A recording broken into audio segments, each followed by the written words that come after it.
Graça e a paz do Senhor, irmãos. Amém. Louvamos a Deus por aqui estarmos mais uma vez, bendizendo, exaltando o nome do Senhor que fez os céus e a terra. Tudo Ele fez unicamente pela palavra do seu poder. Ele sustenta todas as coisas pela palavra do seu poder. E as nossas vidas assim também foram geradas pela palavra do seu poder e permanecem. E nessa noite, creio, sejamos assim nutridos pela palavra do seu poder. Que Deus assim abençoe a amada igreja.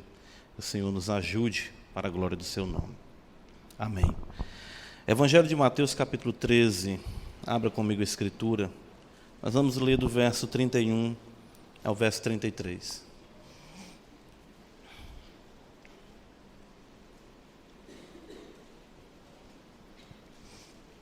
Duas parábolas bem curtas nessa noite, parábola do grão de mostarda e a parábola do fermento. Evangelho de Mateus 13, do 31 ao 33, diz-nos assim, o Evangelho de nosso Senhor Jesus Cristo. Outra parábola lhes propôs, dizendo: o reino dos céus é semelhante a um grão de mostarda, que um homem tomou e plantou no seu campo, o qual é, na verdade, a menor de todas as sementes, e crescida é maior do que todas as hortaliças, e se faz árvore, de modo que as aves do céu vêm aninhar-se nos seus ramos. Disse-lhes outra parábola: o reino dos céus é semelhante ao fermento, que uma mulher tomou e escondeu em 3 medidas de farinha, até ficar tudo levedado. Amém. Vamos orar ao Senhor. Nosso Pai celestial, em nome de Jesus, nós invocamos a Ti e suplicamos o Teu favor. De fato, acima de tudo, queremos que seja magnificado o Teu nome, a Tua palavra. Que o Teu Filho seja amado, Teu Espírito possa conduzir o Teu povo na adoração que Te é agradável. Ó Senhor, esteja os Teus ouvidos atentos às orações feitas neste lugar. Que o Teu braço possa estar estendido, agindo poderosamente em nossas vidas, pelo poder do Teu Santo Evangelho. Somos o Teu povo, ovelhas do Teu pasto, Senhor.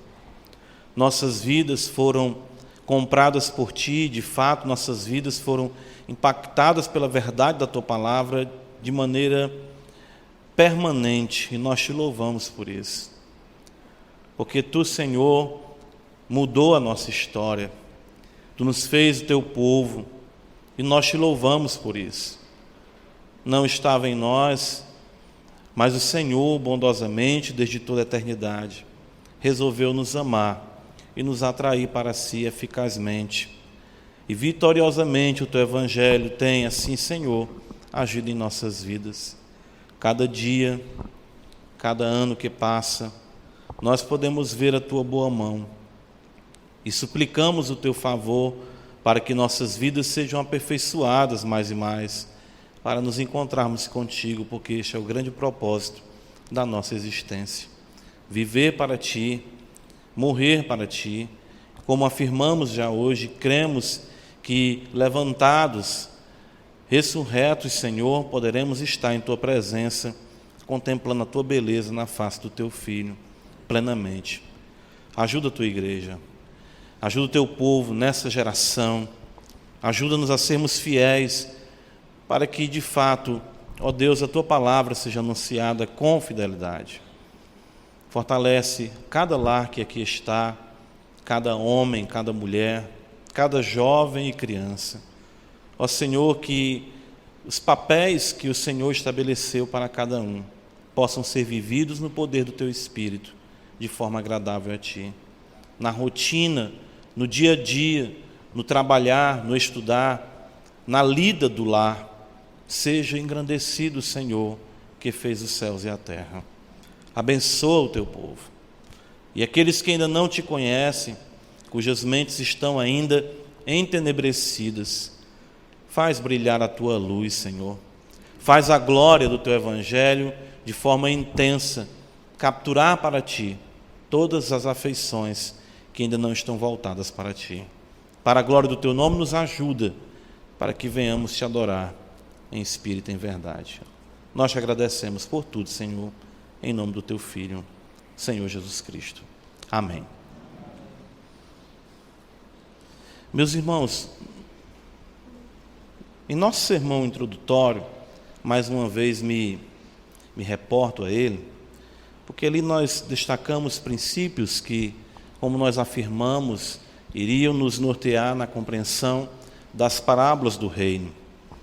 Nós ressaltamos no 5º ponto que o reino de Deus é caracterizado, conforme essas 2 parábolas que aqui lemos no Evangelho de Mateus, a parábola do grão de mostarda e a parábola do fermento. O reino seria caracterizado por humildade e discrição.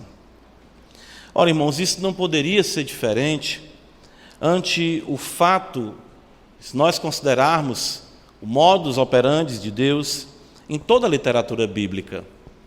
Se nós observarmos como Deus exatamente conduziu e tem conduzido a história do seu povo, nós iremos perceber essa maneira, podemos dizer, da perspectiva humana, diminuta e discreta, porém eficaz, intensa e constante. Até mesmo na própria pessoa do Senhor Jesus Cristo, onde nós temos a plena manifestação do reino de Deus, nós podemos observar essa maneira de proceder do Senhor, o Rei de toda a terra. Não foi com grandes nações, não foi com grandes guerreiros, nem muito menos com vultos de destaque internacional que Deus fez a sua aliança. Nunca foi essa a maneira de Deus agir. De fato, quando nós lemos a história de Deus e a história de Deus com o seu povo, nós vemos que o povo de Israel era um povo realmente sem nenhuma expressão, nem política, nem bélica, nem muito menos uma realidade pomposa de economia, ou seja lá, qualquer outra manifestação. Ou mesmo os homens que o Senhor levantou para serem instrumentos do seu poder, não se caracterizavam por exatamente estarem sob holofote e serem pessoas grandiosas e que pudessem assim referenciar ou de fato se tornar, vamos dizer, uma referência para a obra de Deus ou o evangelho do nosso Deus. Jesus mesmo, como nós podemos observar, ele dispensou toda essa realidade de pompa e de glamour humano. Se nós considerarmos de fato o ministério do Senhor, foi exatamente a obscuridade e a simplicidade que, vamos dizer, delimitou e assim procedeu o Senhor na manifestação do seu reino. Ora, nós temos um mestre que viveu sobre essa terra por 33 anos, e aquilo que nós costumamos afirmar como os 30 anos de obscuridade, né? De a ausência de uma manifestação do próprio Cristo para as multidões, enfim, para quem quer que fosse. Essa realidade, irmãos, de fraqueza e pequenez do reino de Deus, confundiu os discípulos. Isso os deixou muitas vezes perplexos quanto à realidade da pregação urgente, tanto de João Batista como do próprio Senhor, em conclamar o povo para o arrependimento e trazendo como fundamento a proximidade do reino dos céus, e isso não se manifestar de forma visível ou impactante para eles que ali estavam caminhando com o Senhor. De fato, essa própria, vamos dizer, esse próprio modus operandi fez com que Judas se precipitasse na traição. Claro, ele era o filho da perdição, mas observava que toda a sua vida, ou pelo menos aqueles 3 anos caminhando com Cristo, não estavam redundando em uma realidade aparente de glória, ou de um retorno de um investimento, o qual ele estava fazendo. Veja que eu não estou aqui trabalhando com conjectura. O próprio Pedro disse: nós deixamos tudo para te seguir, o que é que nós vamos ganhar? Nós não estamos observando uma manifestação intensa do reino, ou algo que venha realmente nos mostrar um glamour, né? Para que venhamos assim ter a nossa recompensa, o nosso quinhão. Pensando dessa forma natural e convencional, a natureza do que é um reino, né? Os discípulos disputavam entre eles quem seria o maior. Jesus estava indo para Jerusalém para morrer, para ser aviltado, ser morto, como ele falou muitas vezes, mas eles ainda brigavam entre si quem seria o maior, e buscavam lugar de destaque à direita do Filho de Deus. Tiago e João buscaram isso, com a intercessão da própria mãe deles ali, chegando para o Senhor e pedindo que um lugar de honra fosse dado tanto a Tiago quanto a João. Daí os irmãos veem a mentalidade ainda natural, confusa dos discípulos quanto à manifestação do reino de Deus. É bem verdade, irmãos, que o reino, ele não prescinde de glória, totalmente, podemos dizer assim. Porém, temporariamente, ou melhor, cronologicamente, poderíamos colocar que primeiro nós temos o sofrimento, seguido de glória.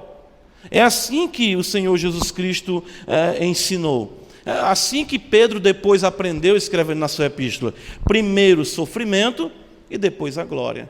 É esse caráter do reino que é um tanto confuso para nós. Nós temos o ser mais poderoso do universo ao nosso favor, o Deus Todo-Poderoso, Criador dos céus e da terra. Com a única palavra sua, Ele trouxe à existência tudo que o olho vê e que o olho não vê. Ele é o Rei da glória. Ele é o nosso Deus, Ele é a cabeça da igreja, o Senhor Jesus Cristo. Mas nós estamos determinados por Deus, de fato, Paulo escrevendo aos Tessalonicenses diz, designados para isso, de primeiro nós sofrermos, para que adentremos na plenitude do reino de Deus e, consequentemente, no que consiste essa glória maravilhosa. O Filho do Homem trouxe o reino primeiramente em humildade e discrição. Porém chegará o dia, é isso que nós cremos, conforme a promessa, e é isso que essas parábolas mostram para nós, em que Ele se manifestará com poder e grande glória. Se assim foi o trâmite para com a cabeça, não podemos esperar uma realidade distinta para com o corpo. Nós temos que compreender a natureza do reino e compreender isso, dessa realidade diminuta e latente do reino, essa realidade discreta e, olhando de uma perspectiva meramente humana, fraca e sem nenhum glamour ou expectativa de qualquer poder ou ação humana para melhorá-lo ou promovê-lo. A teologia da cruz, o fato de nós enaltecermos a cruz, o fato do próprio apóstolo Paulo dizer que se gloria somente na cruz de nosso Senhor Jesus Cristo, inverte a glória como definida pelo mundo. Ora, quem vai se gloriar ou entender como mensagem central de salvação, de alegria para a sua vida, um instrumento de morte tão cruel, um instrumento de aviltamento tão cruel como foi a cruz? Então, aquilo que para o mundo é tido como glorioso, a cruz inverte. Nós observamos, então, que não é o que é grande e notório que caracteriza o reino. O reino de Deus não é marcado nesse momento, nem foi assim implementado, vamos dizer, pelo Senhor, pela pregação da palavra do reino, pela sua própria manifestação, com a realidade de palácio, de domínio e de pompa, de perspectiva humana. Mas o reino se manifestou em um contexto de pequenez e sutileza, na expectativa de que a proclamação e a grandeza do reino cheguem um dia a triunfar, para que assim nós possamos ver o reino com poder e grande glória manifesta na pessoa do Senhor Jesus Cristo. Então, nós temos que entender isso. Eu queria falar isso primeiro de caráter introdutório para nós compreendermos essa realidade. O Senhor aqui, essas parábolas organizadas por Mateus, nos ajudam a entender isso. Nós vimos que a palavra alcança o indivíduo no seu coração, nós vemos que a atenção no reino, e ainda vamos observar aqui nessas parábolas essa realidade discreta e humilde do reino. Então, veja comigo, Mateus capítulo 13, versículo 31 ao 33, nos apresenta essa realidade diminuta e latente. E isso eu coloco diminuta e latente pelas duas figuras que são utilizadas pelo Senhor. Primeiramente, ele fala, no versículo 31, o reino dos céus é semelhante a um grão de mostarda. Ora, irmãos, que coisa para você comparar um reino. E para você comparar com o reino dos céus, o reino de Deus, é tão pequeno, tão diminuto, quanto um grão de mostarda.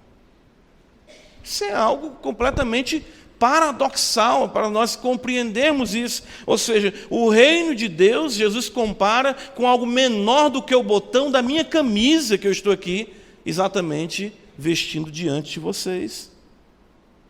E não somente uma realidade diminuta, mas também latente, oculta. No versículo 33 diz, o reino dos céus é semelhante a um fermento que a mulher tomou e escondeu em 3 medidas de farinha.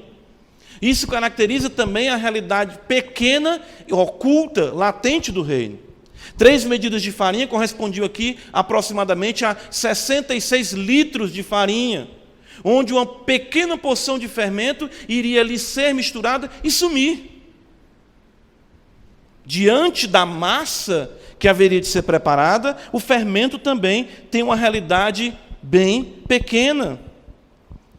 E isso, então, já de cara, evidencia para nós que nós temos diante de nós substâncias de pequena expressão. Interessante isso.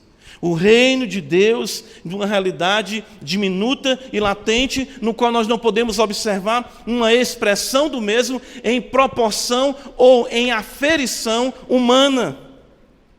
Nós não podemos identificar o reino por aquilo que pode ser grande, brilhante, glamuroso, impactante da perspectiva humana. Nada disso pode ser visto, até porque ele é comparado com um grão de mostarda. E até mesmo com a realidade diluída, oculta do fermento. Irmãos, é evidente que isso é intencional. Isso não é acidental. A parábola não fere aqui o que de fato o Senhor quer transmitir. Ou seja, pelos parâmetros humanos, tal realidade do reino de Deus, ela é desprezada e é ressarchada. Quem quer um reino do tamanho ou menor do que um botão? Quem quer um reino o qual ninguém pode pegá-lo, identificá-lo ou dizer onde ele está? Quem quer fazer parte de um reino assim ou se ver representado por um reino assim? Não, nós queremos instituições. Nós queremos cargos, nós queremos lugar à direita, nós queremos lugar à esquerda, nós queremos ser o maior, nós queremos títulos, nós queremos nome, nós queremos projeção, nós queremos prédios, nós queremos receita, nós queremos tudo isso, porque isso é o que caracteriza reino, de uma perspectiva meramente humana. Pode observar. Toda a luta, toda a realidade ali dos discípulos e não entenderem, Jesus falava o reino de Deus, o reino. Eles ficavam com os olhos brilhando, quem sabe contemplando, né, ali imaginando como seria esse reino. Mas é exatamente, irmãos, isso que é buscado no que o Senhor apresenta na parábola, ou seja, afastar do reino todos os que, por interesses humanos, possam a ele se achegar. Interessante isso. Então o reino dos céus é grão de mostarda e é fermento. É isso? Quero lá conversa com isso. Seja feliz. Vai embora, pronto, não tem problema. O reino de Deus é isso aqui. O reino de Deus não é nada do que você tem em mente, daquilo que vem encher os seus olhos. Aqui, irmãos, está o mistério do reino, que só é dado a conhecer os que para isso foram designados. Isso é maravilhoso. Ou seja, o reino de Deus, isso é proposital. Isso é com o intuito, de fato, de ofender, de levar a pessoa a considerar a realidade do reino. A pregação do Evangelho, com a sua temática de cruz, pecado, renúncia, morte, enfim, etc., afugenta os que buscam o glamour e uma satisfação momentânea. Percebem? Então, o que é que o Senhor prega? O que é que o Senhor ensina? É que quem perde, encontra, não é? É que quem exatamente diminui, é que cresce, é que quem serve é maior. Exatamente tudo isso vai na contramão de toda a perspectiva de glamour e glória do reino dos homens. O reino de Deus não é assim. Não é dessa maneira que as coisas de fato são observadas e assim podemos contemplar na Escritura quanto ao reino de Deus. Por essa razão, irmãos, é inadmissível que nós tentemos, vamos colocar aqui entre aspas, tornar o Evangelho mais glorioso segundo os parâmetros humanos. A mensagem é o próprio poder de Deus. Nós estávamos falando sobre isso na quarta-feira. O Evangelho é o poder de Deus. Mas ela está caracterizada, de fato, ela está ali em uma realidade diminuta e latente, a fim de confundir a glória e o poder humanos. Isso nós temos que compreender. O Evangelho não vem de forma nenhuma para ser aferido, qualificado, aceito em uma perspectiva meramente humana, porque isso não é de forma nenhuma o Evangelho de nosso Senhor Jesus Cristo. Somente, irmãos, aos que são concedidos, conseguem perceber a potencial grandeza e glória do reino de Deus. Então Jesus fala: o reino dos céus é semelhante a um grão de mostarda. E o texto ainda diz que um homem tomou e plantou no seu campo. E nós vemos no versículo 33 o fermento que é colocado, misturado, escondido em 3 medidas de farinha. Podemos afirmar, então, irmãos, que tornar, entre aspas, o Evangelho, entre aspas, mais uma vez, glorioso, mais uma vez, entre aspas, grandioso, segundo os parâmetros humanos, é uma corrupção da mensagem e um desserviço à causa do Mestre.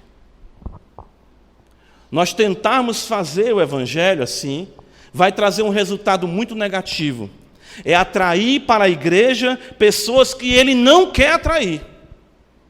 É entregar o convite para o casamento a pessoas que não foram de fato convidados pelo Mestre. É trazer uma notoriedade que ele mesmo rejeitou quando por aqui andou. Percebam isso? Por que tantas vezes Jesus curava e dizia: não fale isso a ninguém. Não diga isso a ninguém. Vai, mostra-te ao sacerdote, conforme preceitua Moisés, mas não diga isso a ninguém, não diga isso a ninguém. Ele não queria isso de forma nenhuma. Não era algo que ele queria trazer dentro do molde ou dos moldes do que eram de fato os reinos deste mundo, os reinos dos homens que não conhecem o poder de Deus. Outro fato que a gente pode destacar aqui, com essa realidade diminuta e latente, é que jamais nós devemos subestimar ou desprezar os pequenos começos. Livro do profeta Zacarias, abre comigo um pouquinho antes de Mateus, esse texto, o profeta aqui,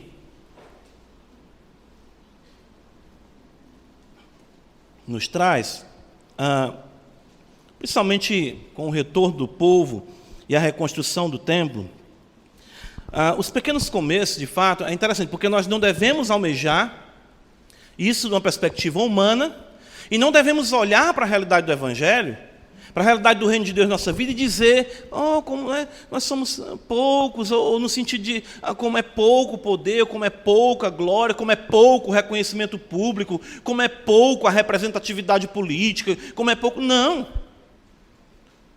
Embora no contexto ali mesmo do Senhor com os discípulos, nós observemos um começo pequeno, o potencial do reino jamais pode ser questionado ou colocado em xeque. Ele vai dizer, o profeta Zacarias, no versículo 10, capítulo 4, versículo 10. Diz assim: pois quem despreza o dia dos humildes começos esse alegrar-se-á, vendo prumo na mão de Zorobabel. Aqueles 7 olhos são os olhos do Senhor, que percorrem toda a terra. Principalmente o fato dos humildes começos. Essa realidade humilde do reino, ela é uma realidade do seu começo. O reino ainda se manifestará, como nós sabemos, na sua plenitude, com a manifestação do Filho do Homem. Por que isso é importante para nós como crentes considerarmos? Para jamais andarmos com uma atitude ou com exatamente uma expressão de que o reino também que nós seguimos, por não ter esses parâmetros ou esses valores ou essa pompa humana, ele seja algo sem valor, pequeno demais ou sem nenhuma influência no contexto no qual nós estamos inseridos. É só você observar o contraste dos 11 discípulos em sua pequenez ante o grandioso Império Romano. Isso é algo que também nós podemos ver quando o Senhor está ali trabalhando com aqueles 12 homens, ensinando a palavra de Deus. Porém, o que nós observamos na história é o quê? Que o Império Romano caiu, e o Evangelho pregado pelos 11 até hoje permanece. É isso que nós observamos da grandeza do reino de Deus. Evangelho de Lucas, capítulo 12, veja um pouco mais à frente, o Senhor assim se dirige aos discípulos. Evangelho de Lucas, capítulo 12.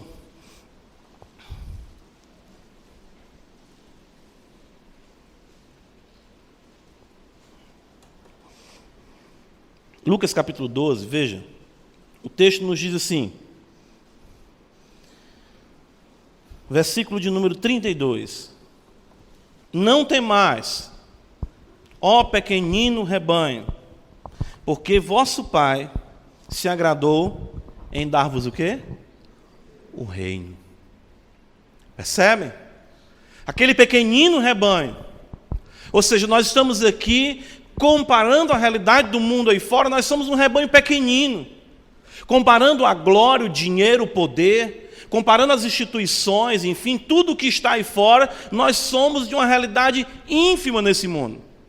Mas aprove ao Pai dar-nos o reino. E isso o Senhor está falando para os seus discípulos ali, com muito menos do que nós temos hoje. Mas eles receberam o reino da parte de Deus. Então não podemos desprezar os humildes começos, não podemos desprezar os pequenos começos, porque dentro desse contexto, o poder de Deus, a glória de Deus se manifesta e permanece na transformação e no alcance daqueles que lhe pertencem. É muito importante isso, né?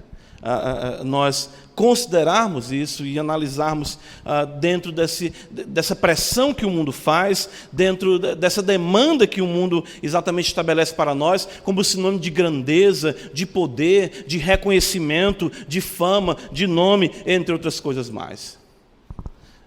Isso vocês podem observar que surgiu muito da década de 80 para cá, década de 90, principalmente com a realidade de tornar a igreja expressiva no contexto político.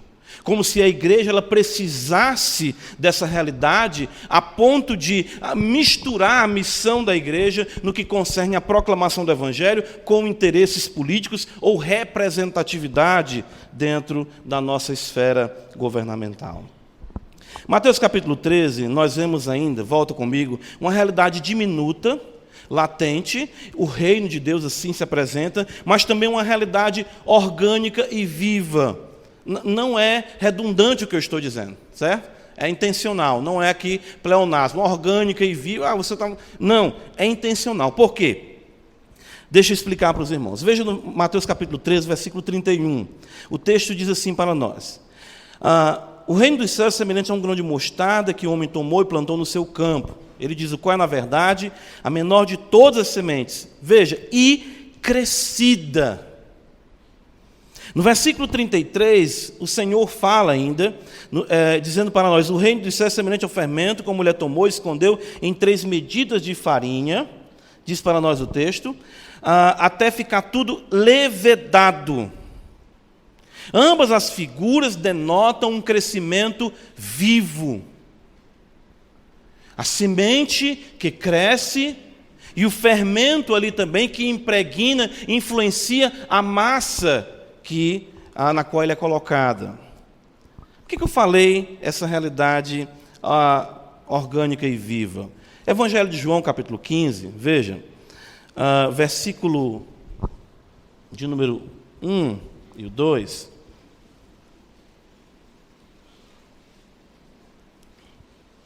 Bem conhecido, o Senhor Jesus fala: eu sou a videira verdadeira.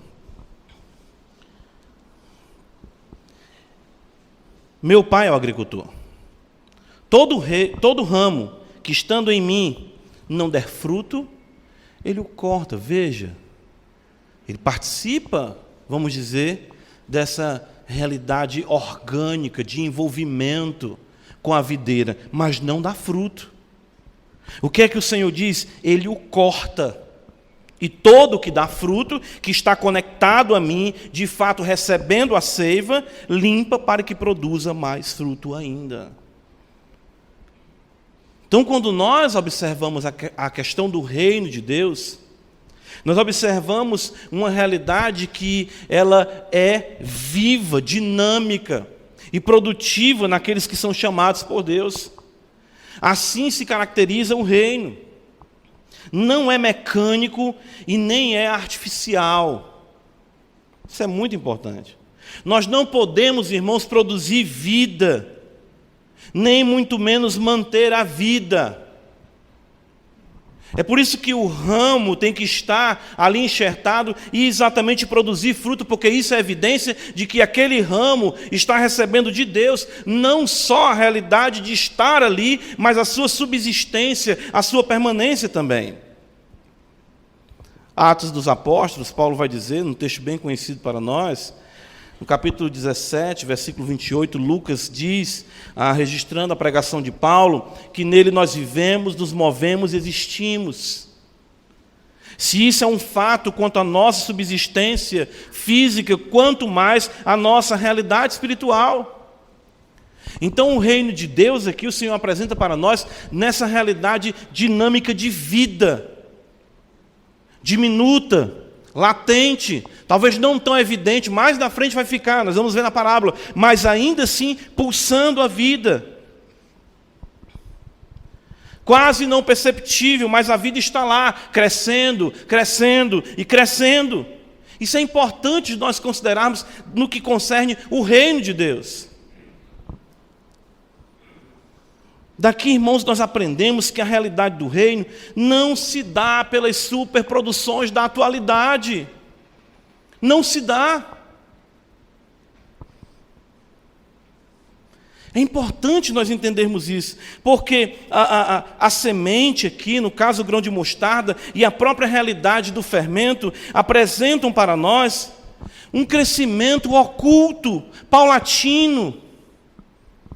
Está escondido ali na terra, está escondido na massa, mas o seu crescimento é fatual, é verificável com o passar do tempo.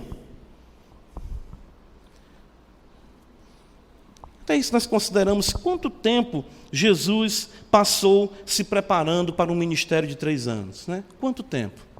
Basicamente 30 anos. Seus irmãos queriam que ele agisse assim: olha, se tu quer tornar logo o evangelho conhecido, sobe aí para a festa e te apresenta, porque quem quer destaque faz marketing. Faltaram dizer isso. Vai logo lá para a festa, porque lá essa é a festa. Te apresenta lá, porque aí tu vai conseguir muitos adeptos. Irmãos, a notoriedade, essa realidade hoje tão intensa que nós observamos, sem a realidade orgânica, deságua em uma multidão de crentes rasos e superficiais. É isso que nós estamos observando. É isso que nós estamos observando. Diz a história que Charles Finney se arrependeu muito dos avivamentos, entre aspas, vamos colocar, que ele promoveu. E foi algo que mexeu com a América, não é? Mas os avivamentos produzidos por Finney foram considerados como a semelhança de se queimar o solo. Você chegar num lugar, fazer aquele alarde, né? Exatamente aquela queimada intensa destruiu todos os nutrientes do solo.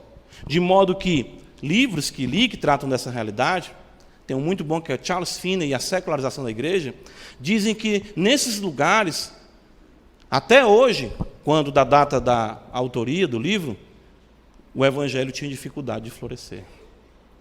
Por quê? Por essa artificialidade na promoção do reino de Deus. Não é assim que o reino de Deus cresce. Não é assim que o reino de Deus exatamente se desenvolve. Isso é o que nós devemos ter cuidado, irmãos, em nossa caminhada como cristãos.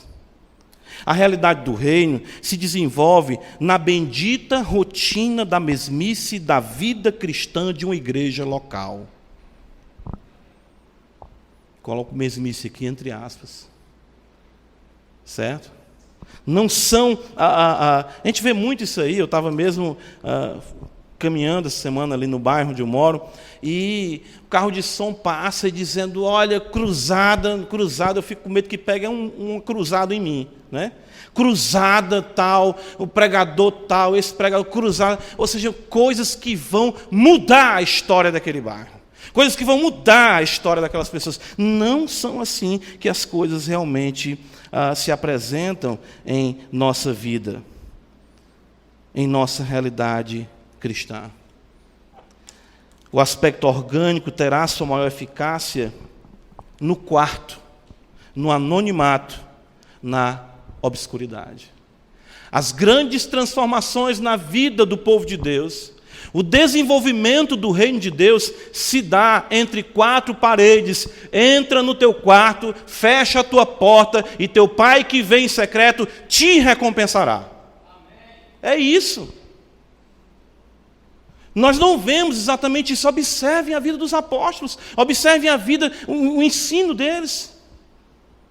Quando se escreve as epístolas, claro, quando acontecem momentos importantes de avivamento, como em Éfeso, Paulo prega, as pessoas confessam seus pecados, queimam os livros de magia, mas a igreja passa a viver uma vida comum, a ponto de nós sabermos que Paulo deixa Timóteo ali, e lá em Apocalipse o Senhor Jesus mesmo escreve aquela igreja, que era uma igreja que havia aprendido a discernir o erro da verdade, embora tivesse negligenciado o seu primeiro amor. Gálatas capítulo 1, quando nós vamos estudar essa questão do que se dá na vida de Paulo, o texto diz para nós o seguinte, veja só como é interessante.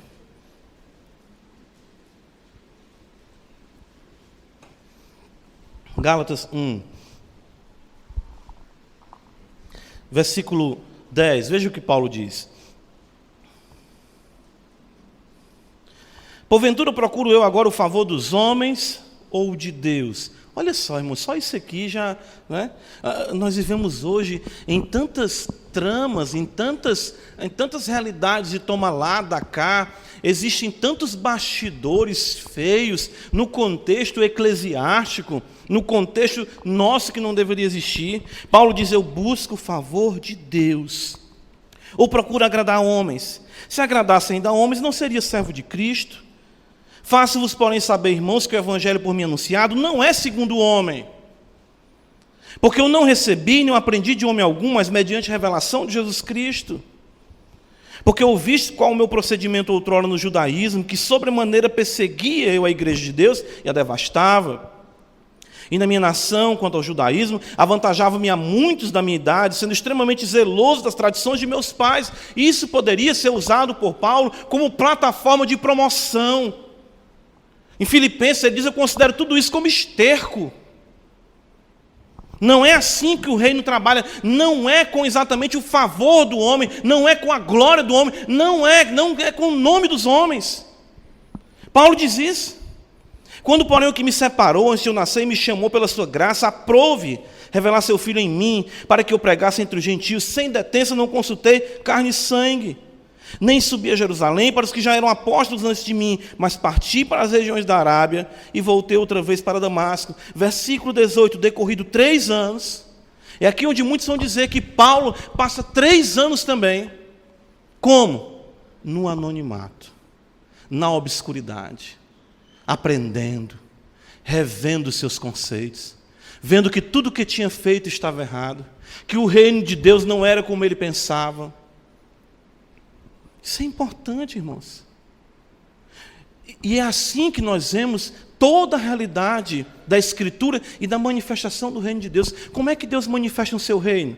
É tirando um jovem de trás das malhadas, que era mavioso nos salmos, que estava protegendo os rebanhos da sua família, dando tapa em urso, dando tapa em leão, sem ninguém ver, sem ninguém saber. E Deus faz ele o quê? Exatamente o ancestral de nosso Senhor e Salvador Jesus Cristo. Como é que Deus muda a história do seu povo muitas vezes? É por oração de mulheres, por viúvas, por homens fracos. Nada dentro desse contexto hoje. Isso, eu confesso para os irmãos, me preocupa muito. Eu já falei isso para os irmãos, com muitos irmãos, me preocupa muito hoje o norte que essa realidade midiática está dando à igreja dos nossos dias. Existe muito interesse, promoção de nome, realidade comercial. Existe tanto livro sendo lançado. Eu me lembro quando, no começo dessa década de 2000, eu disse assim, todo lançamento eu vou comprar. Dava para comprar.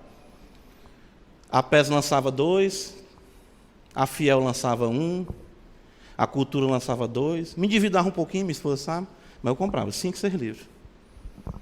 Hoje em dia, não. Todo mês, se a gente for contar, eu acho que no mínimo deve ser lançado uns 100 livros juntando essas editoras. E eu fico pensando, o que é isso? E todo livro que eu pego para ler diz assim, ontem eu peguei um para ler, estava escrito, esse é o livro certo, do homem certo, na hora certa. Eu disse, menino, nem a Bíblia. Nem na Bíblia eu encontro uma recomendação dessa.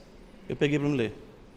E a gente vai ler o livro, você aperta ele todinho, às vezes uma página escapa. Spurgeon dizia, já no século XIX, que existe mais conteúdo em uma página de escrito puritano do que os grandes volumes que eram publicados na sua atualidade. As coisas estão enviesadas por um caminho errado. O reino de Deus, ele é uma realidade orgânica, viva, latente, diminuta, porém eficaz, alcançando corações para a glória de Deus. Dentro do quarto, na igreja, no dia a dia aqui, lendo a palavra, orando, aprendendo de quem Deus é, Deus vai transformando o nosso ser, o nosso caráter. Mateus capítulo 13, para a gente caminhar já para a conclusão, nós falamos dessa realidade diminuta e latente, dessa realidade orgânica e viva, e eu quero destacar que o reino tem sim uma realidade deslumbrante. O reino tem. Veja só, Mateus 13 diz para nós, no versículo 32, que o qual na verdade é menor de todas as sementes e crescida é maior que as hortaliças, e se faz árvore, de modo que as aves do céu venham aninhar-se nos seus ramos. E no versículo 33, quando fala também, exatamente do fermento, diz, até ficar tudo levedado. É claro que nós não negamos o poder visível do Evangelho. Existe sim uma realidade visível do Evangelho, uma realidade que nós podemos constatar. A questão é que é nessa ordem que as coisas devem ser. Ou seja, o cultivo, o maturar, a obscuridade, o desenvolver, para então aparecer. É assim que eu vejo aqui na Escritura. Eu não vejo jogar uma semente de mostarda e pá, está ali a árvore, não. O homem pegou a semente, foi lá no seu campo, semeou e ficou lá. Quanto tempo? Quando a Escritura faz que ela se fez árvore, a mostarda, a mostardeira, enfim, poderia alcançar, impressionados, 3 metros de altura. Olha o tamanho desse grão de mostarda e olha o tamanho da árvore que se faz. 3 metros era possível alcançar. Mas o espaço, não é à toa que as aves vêm se aninhar. Então o reino tem sim o seu projetar-se, o seu aparecimento, o seu deslumbre, mas tem que se seguir essa realidade. E o que nós observamos é que as coisas não são assim. O reino de Deus que é apresentado hoje é o reino de Deus, eu costumo dizer, Nissim miojo, em 3 minutos está pronto. Sabe? Com um livro, com um vídeo, com uma pregação. Hoje em dia, quanto mais o tempo passa, na minha caminhada cristã, eu fico vendo o que é Deus agir na vida de um homem, de uma mulher, diferentemente do que é apresentado hoje em dia. As pessoas surgem, parece até uma combustão espiritual, surge ali, pronto.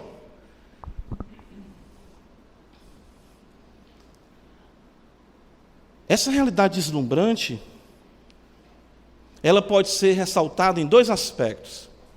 Quero aqui considerar com os irmãos. Primeiramente, coletivo, ou seja, o desenvolvimento e o crescimento do próprio cristianismo. Observem como se expandiu a mensagem do Evangelho. A propagação do mesmo foi surpreendente já no 1º século. Os discípulos ali, em poucas décadas, conseguiram pregar a palavra de Deus na bacia do Mediterrâneo. Sem internet, sem TV, sem, enfim, jornal, sem nada disso. E aí nós podemos constatar que muitos povos se aninharam na árvore e à sombra, vamos dizer, da fé cristã. Essa é uma figura veterotestamentária. Jesus está citando aqui. Vamos olhar aqui. Ezequiel, abre comigo. O livro do profeta Ezequiel, veja. Ezequiel, capítulo 17.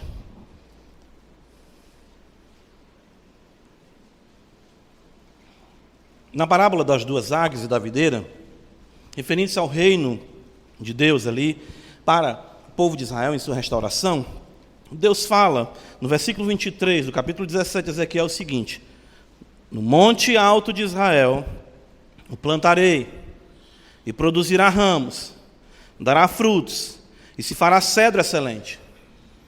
Debaixo dele habitarão animais de toda sorte, e à sombra dos seus ramos se aninharão aves de toda espécie. Quer dizer, isso é uma profecia para o reino de Deus, na restauração do seu povo Israel, que estava no cativeiro, com aqui o profeta Ezequiel também. Então perceba que quando Jesus fala que o reino de Deus tem o seu princípio humilde, mas ele vai ter a sua expansão, ele vai ter o seu crescimento, e ele vai atrair muitas pessoas. Qual é o ponto que eu quero chamar a atenção aqui da igreja? É que muitas pessoas, à semelhança dessas aves aqui que o Senhor fala, que para alguns comentaristas, essas aves vão ser sinônimo de mal, por conta de que já na primeira parábola a ave ali representava o maligno, enfim, não vou entrar no mérito disso, mas uma coisa é interessante. A ave só vem quando o trabalho está todo feito. O que eu quero dizer é que, quando nós queimamos as etapas da obscuridade, da discrição, quando nós apresentamos um reino já robusto, de 3 metros, de galhos, de ramos, sem a estrutura, a raiz necessária, a obscuridade necessária, nós vamos atrair todo tipo de gente com todo tipo de interesse e comprometermos a pureza da igreja. É por isso que as aves vêm. O cristianismo abriga muitas pessoas sem necessariamente ter uma influência salvífica sobre os mesmos. Que o diga a América, que o diga a Europa. Eu esqueci quem falou isso, mas a religião gerou a prosperidade e a filha devorou a mãe. Os países de primeiro mundo são o que são exatamente pela sombra dessa árvore. E muitos continuam enaltecendo o cristianismo. Vá para uma posse de um presidente, vai estar lá um pastor orando. Vá ver quem é um conselheiro de um presidente, é um pastor. Essa influência não significa necessariamente que houve transformação, porque não podemos constatar o enraizamento desse reino. Então, nós temos que ter cuidado com isso. O cristianismo tem esse impacto, cresce na nossa realidade coletiva, que assim seja positivo, como nós estamos aqui como igreja, venhamos de fato nos aninhar, podemos dizer assim, ou seja, nos abrigar, ter o sustento, mas muitas aves vêm quando nós exatamente exaltamos essa realidade e não temos o cuidado, como nós falamos na parábola do joio, de discernirmos o trigo do mesmo. Essa realidade deslumbrante, ela se apresenta de forma coletiva e individual. E aqui eu quero ressaltar exatamente a questão do fermento. Veja, o Evangelho, sendo o poder de Deus, crescerá e permeará todas as esferas do ser do indivíduo. É isso que significa o poder do fermento. Ou seja, a ponto de que tudo o que o indivíduo faça esteja tocado, permeado, impregnado com o Evangelho. É por isso que a parábola diz que tudo fica levedado. Ou seja, para que nós não tenhamos apenas vamos dizer assim, um expositor do Evangelho, no sentido de uma apresentação do Evangelho, no que concerne o mundo ver e se abrigar, é necessário que a individualidade dessa expressão do cristianismo que somos nós, a igreja local aqui, tenha a sua vida permeada pela palavra. 3 medidas de fermento, 69 litros de farinha, mas tudo fica levedado. E aí nós vamos entender como o Evangelho ele toma conta da vida de uma pessoa. 1 Coríntios 10:31, Paulo vai dizer, quer comais, quer bebais, ou façais o quê? Outra coisa qualquer, fazei tudo, porque você está levedado com o poder do Evangelho. Tudo que você faz, pinga a Escritura. Tudo que você faz, reflete cristianismo. Romanos 14, Paulo vai dizer, texto também conhecido, mas veja só, Romanos 14, versículo 7, Paulo diz assim, porque nenhum de nós vive para si mesmo, nem morre para si. Porque se vivemos, para o Senhor vivemos. Se morremos, para o Senhor morremos. Quer pois vivamos ou morramos, somos do Senhor. Até a minha morte está dominada pelo poder do Evangelho. Então, quando exatamente o reino de Deus tem essa expressão na minha vida, vai ter uma expressão que vai ser totalizadora no meu ser. E não compartimentalizada, que toca na minha intelectualidade, mas não toca na minha afeição. Toca-me no ofício que eu posso ter, ou cargo na igreja, mas não me toca como marido, não me toca como esposa, não me toca como pai. Aí eu digo igual o Senhor Jesus, deveria fazer estas coisas sem omitir aquelas. Irmãos, nós precisamos rever nossos parâmetros de aferição quanto ao crescimento do reino de Deus. Nós precisamos rever isso. O reino de Deus não é aferido por parâmetros humanos de glória, de instituição, de tamanho. Isso aí é catolicismo. Oh, igreja do mundo, né? Está em toda a terra. É a primeira igreja. De forma nenhuma, o reino de Deus não é aferido pelo que se tem para se apresentar aos olhos do mundo. De fato, nós precisamos rever o que significa o crescimento do reino. Jesus mesmo falou que não é assim entre vós, quando eles ficaram querendo disputar, né, quem é o maior. Jesus disse que o que é elevado entre os homens é abominação diante de Deus. O Senhor fala isso para nós. Tudo que é tido como, olha aí, eita. Os discípulos, Jesus, isso é tão interessante, que ele sai do templo e diz, olha aí as pedras. Aí Jesus vai cair tudinho. Vixe, que pessimismo. Respeita o templo. Tu não disse um pouco tempo atrás que a minha casa é casa de oração? Poderia dizer, né? Alguém poderia até cortar com isso aí, né? Claro que o Senhor teria a resposta certa também, né? Olha aí, que pedras, olha aí, olha aí, olha aí. Olha... Não, gente, não é isso. Nós estamos tão influenciados por valores mundanos que achamos que qualquer evento promove a causa do reino. A filosofia do ativismo é algo muito preocupante. É muita coisa, muita coisa, muita coisa. Eu não consigo abarcar isso. Eu mesmo não consigo abarcar isso. Falo para mim, eu como pecador, enfim.